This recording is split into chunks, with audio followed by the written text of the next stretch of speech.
Nagħtu l-kelma li mhux se jiżdiedu la t-taxxi, la l-kontribuzzjonijiet soċjali u lanqas il-VAT. Għaliex aħna nantiċipaw u konfidentement ikkalkulajna illi l-qlieħ tal-gvern ikompli jiżdied għaliex se nkabbru l-ekonomija, se noħolqu jobs ta' kwalità u bil-pilastri ekonomiċi illi aħna se nkunu qegħdin noħolqu se nkomplu nwessaw l-opportunitajiet. Din kienet il-weda ċara tal-kap tal-Partit Nazzjonalista Bernard Gregg meta kienet jindirizza lin-negozji żgħar u medji li attendew għal attività organizzata miċ-Chamber of SMEs. Magħna se jaħdem kulħadd.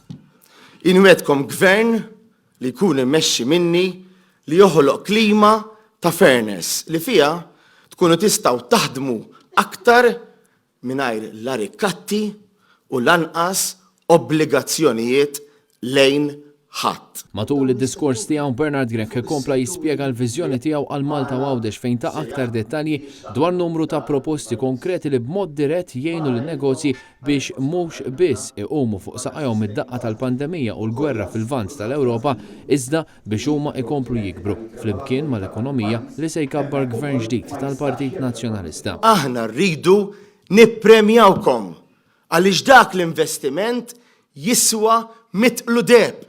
Dak huwa il-fertilizzant tal-ekonomija b'saħħitha li l-koll se jirnexxielna nibnu flimkien. Il-kap tal-Partit Nazzjonalista saħaq li flimkien nistgħu nagħmlu minn Malta Għawdex destinazzjoni ta' suċċess permezz ta' 10 setturi ekonomiċi ġodda. Tistgħu tikkritikawna anke jekk inkunu fil-gvern għax dak huwa dritt tagħkom.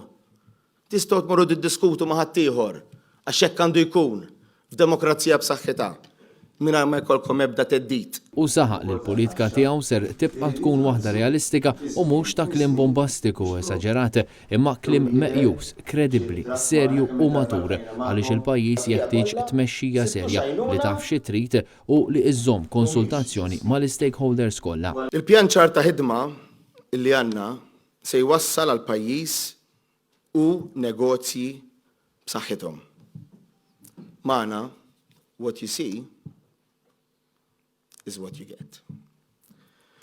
Jien qed intik kelmti li dak il-nwedek inwedku. Kien Kutajjar, Net News.